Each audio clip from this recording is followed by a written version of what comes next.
Hello दोस्तों, welcome back to the channel of Sarang Gujarati Commerce Academy. कैसे हो आप सब लोग? आई होप आप सब लोग बहुत अच्छे होंगे। तो दोस्तों, अभी तक मैंने आपके 11th अकाउंट्स के 50 लेक्चर्स अपलोड किए हैं। आई होप आपने हर एक लेक्चर को बहुत ही अच्छे तरीके से देखा होगा। तो जो भी मेरा लेक्चर नंबर 50 था, तो लेक्चर नंबर 50 में वहां पे मैंने आपके साथ दो बहुत ही इंपॉर्टेंट अकाउंटिंग डॉक्यूमेंट्स के बारे में बात किया था, जिसमें सबसे पहला था दोस्तों आपका क्रेडिट मेमो, और दूसरा वहां पे मैंने आपको सिखाया था रिसीट क्या होता है और रिसीट का फॉर्मेट कैसे होना चाहिए। तो जो भी अपना आज का लेक्चर नंबर 51 रहेगा, तो आज के इस लेक्चर नंबर 51 में मैं आपको एक सबसे इंपॉर्टेंट अकाउंटिंग डॉक्यूमेंट के बारे में बोलने वाला हूं, जिसका नाम है दोस्तों चेक।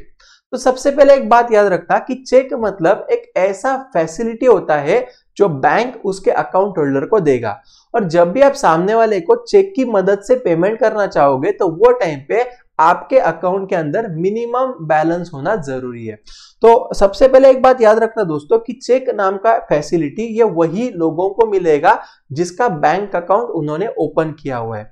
तो देखो जल्दी से आपके टेक्स्ट बुक में उन्होंने क्या लिखा है। While dealing with the business transaction, businessmen use different types of check। तो देखो दोस्तों, जनरली आपको भी पता है कि जब भी अपन कोई भी बिजनेस करते हैं तो वहां पे बहुत सारे बिजनेस ट्रांजेक्शन्स होते हैं, और जब भी अपन बिजनेस ट्रांजेक्शन करते हैं तो वहां पे सिक्योरिटी पर्पज के लिए जो भी बिजनेसमैन है सामने वाले पर्सन को हमेशा चेक से ही पेमेंट करता है। तो आगे जाके मैं आपको सिखाऊंगा कि अलग अलग टाइप्स के चेक्स भी होते हैं। आगे देखो यहाँ पे क्या बोल रहा है जल्दी से। Chequebook facilities given by the bank to its account holder who maintains the certain minimum balance. तो इतना याद रखना दोस्तों कि चेकबुक या चेक एक ऐसा एक फैसिलिटी है जो बैंक किसको देता है, बोलो उसके अकाउंट होल्डर को देता है। A check is an order issued by account holder to his banker to pay on demand a stated sum of money to or to the order of specified person or to the bearer। अभी देखो दोस्तों, जैसे कि for example मान लो Sarang sir का bank of Maharashtra में account है, और मान लो सारंग सर को अविनाश नाम के लड़के को पेमेंट करना है। तो यहाँ पे सारंग सर क्या करेंगे बोलो। सारंग सर उनके बैंक ऑफ महाराष्ट्र का जो भी चेकबुक है उसके वो चेकबुक पे अविनाश का नाम लिखेंगे और वो चेक को अविनाश को दे देंगे। तो जब भी सारंग सर ये चीज कर रहे दोस्तों, तो ये केस में सारंग सर उनके बैंक ऑफ महाराष्ट्र को एक इनडायरेक्ट ऑर्डर दे रहे कि भाई तेरे पास अविनाश नाम का बंदा एक डॉक्यूमेंट लेके आएगा, तो डॉक्यूमेंट लेके तू क्या करना, उसको पेमेंट कर देना। तो हमेशा रखना दोस्तों कि जब भी कोई भी अकाउंट होल्डर चेक इशू करता है, इसका मतलब दोस्तों अकाउंट होल्डर उसके बैंक को एक ऑर्डर दे रहा है कि तुझे सामने वाले पर्सन को पेमेंट करना पड़ेगा। ठीक है, आगे देखो जल्दी से क्या बोल रहा है। The printed chequebook is issued by the bank to the account holder as per his requirement. अभी आपको ये बात पता होगा, आपके घर में भी शायद आपके पापा का वगैरह बैंक अकाउंट रहेगा, तो वहां पे आपको चेकबुक दिखता होगा, राइट। तो हमेशा रखना बेटा कि जब भी आप बैंक में अकाउंट ओपन करते हो, तो वो टाइम पे वहां पे आपको बैंक को रिक्वेस्ट करना पड़ता है कि हमको वहां पे चेकबुक लगने वाला है, और जब भी आप बैंक को एप्लीकेशन देते हो तो बैंक आपको क्या करता है बोलो, चेकबुक इशू करता है। आगे क्या लिखा है देखो, डेफिनेशन ऑफ चेक। तो देख लो यहाँ पे क्या लिखा है। A cheque is a written unconditional order, है ना। ऑब्वियसली यार, क्योंकि चेक को अपने को लिख के लेना पड़ेगा, राइट, लिख के हमको सामने वाले को इशू करना पड़ेगा। तो जब भी अपन चेक देंगे दोस्तों, तो ये क्या रहता है बोले, एक अनकंडीशनल ऑर्डर रहता है जिसके ऊपर जो भी अकाउंट होल्डर है, जैसे कि फॉर एग्जांपल मान लो अगर सारंग सर अविनाश को अगर चेक दे रहे, तो यहाँ पे सारंग सर का वो चेक के ऊपर क्या चाहिए बोले दोस्तों, साइन चाहिए। आगे क्या बोल रहा है, डायरेक्टिंग अ स्पेसिफिक बैंकर, मतलब कौन, यहाँ पे बैंक ऑफ महाराष्ट्र आ जाएगा। To pay on demand a certain sum of money only to a person name therein और टू द बेयरर, राइट। तो हमेशा रखना दोस्तों कि जब भी अपन सामने वाले पर्सन को चेक इशू करते हैं, तो वहां पे जिसको भी हमको पेमेंट करना है वहां पे हम उसका नाम लिख सकते हैं। ये आपको मैं बताऊंगा जब अपन फॉर्मेट ऑफ चेक के ऊपर चले जाएंगे। अभी इतना याद रखना दोस्तों कि जो भी चेक होता है ना, तो चेक के अंदर यहाँ पे 3 पार्टीज इन्वॉल्व होती है। सबसे पहले यहाँ पे होता है ड्रॉवर, दूसरा होता है दोस्तों यहाँ पे ड्रॉवी, और तीसरा होता है पेई। अभी इतना समझ लेना दोस्तों, ड्रॉवर मतलब ऐसा पर्सन होता है जो चेक को ड्रॉ करता है। ड्रॉ करना मतलब क्या बोलो, चेक को प्रिपेयर करना या चेक को क्रिएट करना। तो जो भी पर्सन यहाँ पे चेक को क्रिएट करेगा, वो पर्सन को अपन यहाँ पे ड्रॉवर बोलेंगे। तो अगर मान लो सारंग सर अगर बैंक ऑफ महाराष्ट्र के चेक को अगर अविनाश को दे रहे, उसको पेमेंट करना इसलिए, तो यहाँ पे दोस्तों सारंग सर जो भी है ना, ये बन जाएंगे ड्रॉवर ऑफ चेक। ये कौन बन जाएंगे बोलो, ड्रॉवर ऑफ चेक बन जाएंगे, समझा। दूसरा होता है दोस्तों यहाँ पे ड्रॉवी। अभी हमेशा रखना कि जो भी बैंक में हमारा अकाउंट होता है ना, वो बैंक हमेशा ड्रॉवी होता है। क्यों ऐसा, तो ध्यान दो। देखो दोस्तों, ड्रॉवी मतलब है ना ऐसा बंदा होता है जिसके ऊपर हम चेक को ड्रॉ करते हैं। इसके ऊपर चेक को ड्रॉ करते हैं मतलब क्या, कि उसको हम ऑर्डर देते हैं कि भाई तुझे सामने वाले पर्सन को क्या करना है, बोल पेमेंट करना है, राइट। तो जो भी पर्सन चेक को ड्रॉ करेगा उसको अपन ड्रॉवर बोलते हैं, और जो भी पर्सन के ऊपर चेक को ड्रॉ किया जाएगा, मतलब उसको ऑर्डर दिया जाएगा, वो पर्सन को हम हमेशा ड्रॉवी बोलेंगे। और हमेशा रखना दोस्तों, जो भी बैंक वाला होता है वो हमेशा हमेशा ड्रॉवी होता है। और अगला होता है दोस्तों यहाँ पे आपका पेई। अभी पेई मतलब क्या, तो पेई मतलब दोस्तों ऐसा पर्सन जिसके फेवर में हमने क्या किया है, बताओ, चेक को इशू किया। जैसे कि फॉर एग्जांपल मान लो सारंग सर ने अविनाश के नाम से अगर चेक इशू किया होगा, तो यहाँ पे दोस्तों अविनाश बन जाएगा पेई। कॉन्सेप्ट समझे, कौन बन जाएगा, बोलो, पेई बन जाएगा।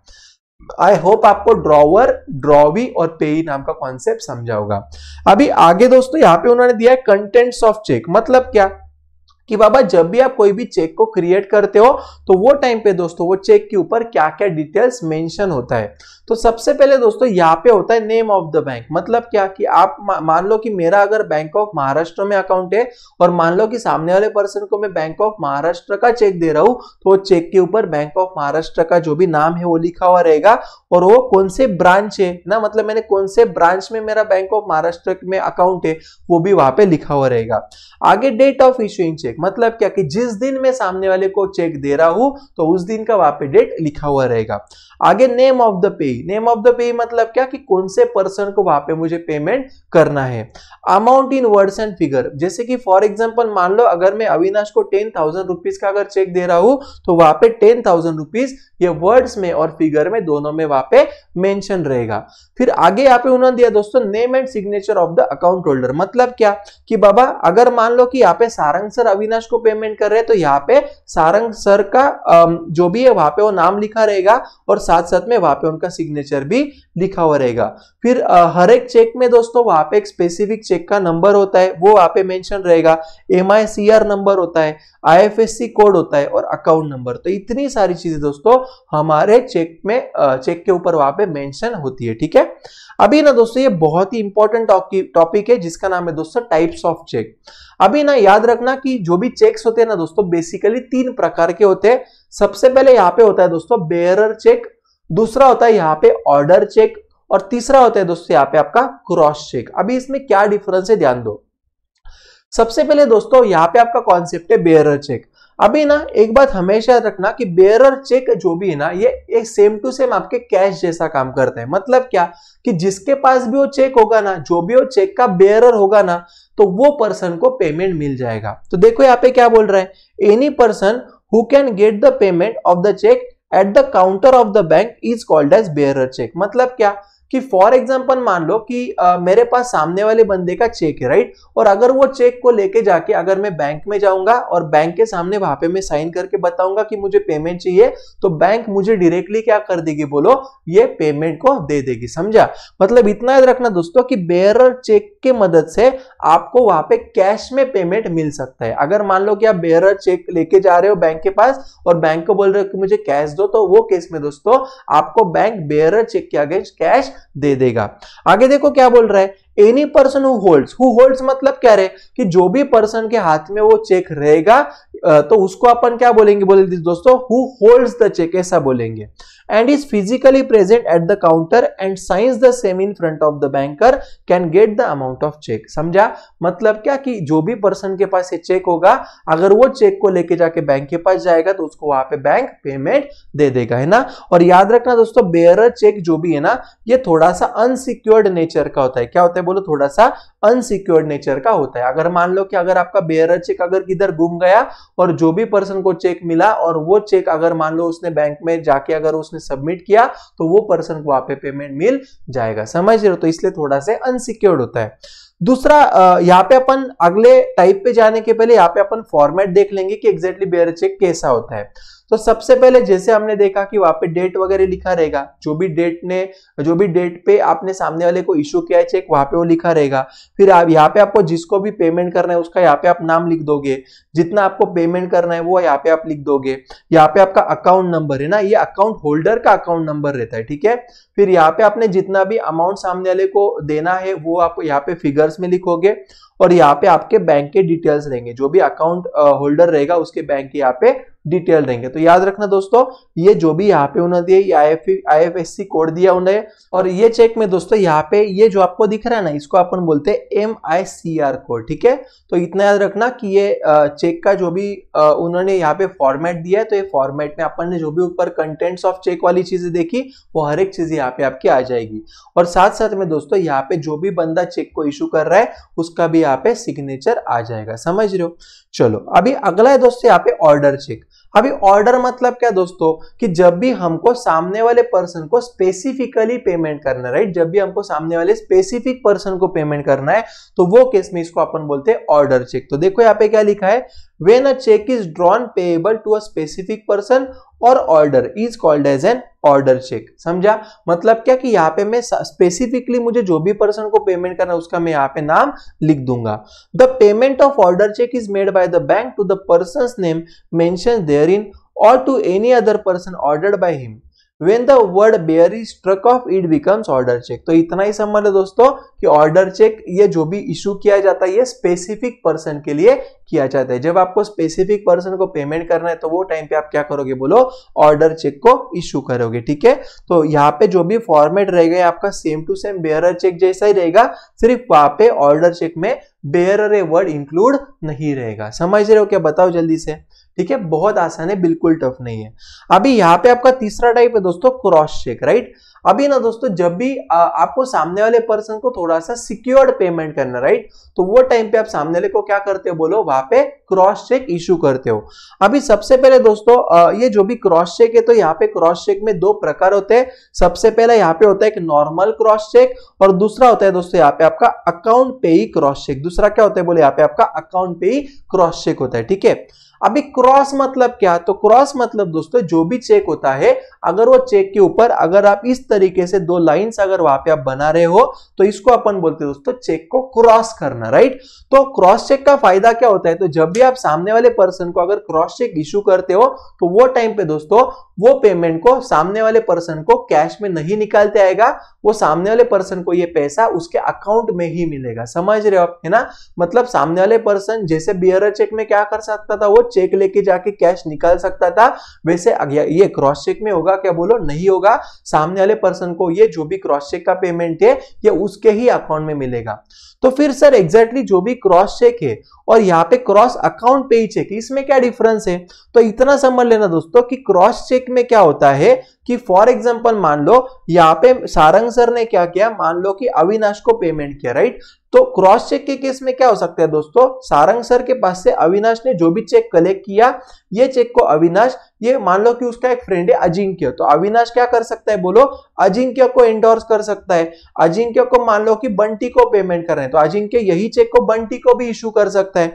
मतलब क्या दोस्तों कि क्रॉस चेक में क्या होता है, यहाँ पे चेक भले ही क्या बोल सकते हैं अपन अकाउंट में उसका पैसा मिलेगा, लेकिन ये क्रॉस चेक के केस में दोस्तों ये चेक हम सामने वाले पर्सन को एंडोर्स कर सकते हैं, इशू कर सकते हैं, राइट। मतलब सारंग सर का चेक यहाँ पे अविनाश को जा सकता है, अविनाश वही चेक को अजिंक्य को भी देख सकता है, या अजिंक्य वो चेक को बंटी को भी दे सकता है। समझा, मतलब यहाँ पे वो चेक को आगे फॉरवर्ड कर सकते हैं। लेकिन दोस्तों जब भी आप क्रॉस करके वहां पे अकाउंट पे ही लिखोगे ना दोस्तों, तो वो टाइम पे क्या होगा, तो वो टाइम पे दोस्तों आप जो भी पर्सन का नेम यहाँ पे आपने लिखा होगा वही पर्सन को यहाँ पे चेक का पेमेंट मिलेगा।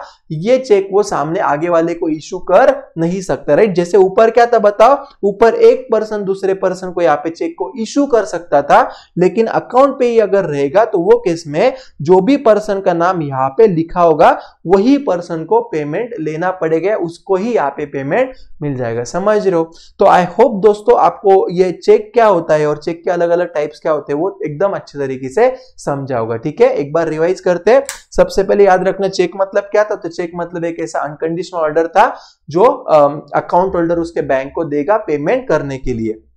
फिर वहां पे मैंने आपको क्या बताया, चेक के 3 प्रकार होते हैं। सबसे पहला कौन सा होता है बोलो, बेयरर चेक। बेयरर मतलब क्या कि जो भी पर्सन के पास चेक है वो बैंक में जाके वहां पे साइन करके पैसे को विड्रॉ कर सकता है, राइट। दूसरा क्या था बोलो, ऑर्डर चेक। ऑर्डर चेक में क्या था कि वहां पे हम क्या करते हैं बोलो, चेक में स्पेसिफिक पर्सन का नाम लिखते हैं और बैंक को बताते हैं कि आपको ये पेमेंट, ये पर्सन को क्या करना है बोलो, पेमेंट करना है, ठीक है। और तीसरा दोस्तों यहाँ पे अपना था क्रॉस चेक। तो क्रॉस चेक में यहाँ पे 2 थे, एक तो नॉर्मल क्रॉस चेक और दूसरा यहाँ पे था दोस्तों आपका अकाउंट पे क्रॉस चेक। तो इतना याद रखना, क्रॉस चेक में अपन क्या करते बोलो, चेक के ऊपर ऐसे 2 क्रॉस लाइन मारते हैं। और याद रखना कि क्रॉस चेक जब भी आप इशू करते हो तो वो टाइम पे दोस्तों आप जो भी पर्सन को इशू कर रहे हो तो वो पेमेंट उसको सामने वाले को उसके अकाउंट में ही मिलेगा, वो कैश के फॉर्म में वहां पे पेमेंट को विड्रॉ कर नहीं सकता है। कॉन्सेप्ट समझा। और क्रॉस अकाउंट पे चेक में क्या बोला मैंने कि वहां पे आपने जो भी पर्सन का नाम लिखा है वही पर्सन को पेमेंट उसके अकाउंट में मिलेगा, वो पर्सन क्रॉस चेक जैसा सामने वाले को इशू नहीं कर सकते। या क्रॉस चेक में कैसा था कि वो आगे वाले को ट्रांसफर कर सकता था चेक, ऐसा वो यहाँ पे नहीं कर सकता है, ठीक है। थोड़ा क्रिटिकल कॉन्सेप्ट है लेकिन आई होप आपको समझ गया होगा। तो दैट्स इट फॉर टुडे दोस्तों। आपको पता है कि अगर आपको वीडियो अच्छा लगा तो वीडियो को पक्का लाइक करने का, चैनल पे नए रहेंगे तो पक्का सब्सक्राइब करो और आपके जितने भी फ्रेंड्स हर एक फ्रेंड्स को शेयर कर देना। तो दैट्स इट फॉर टुडे दोस्तों, मिलते हैं अगले लेक्चर में, तब तक के लिए बाय बाय, टाटा।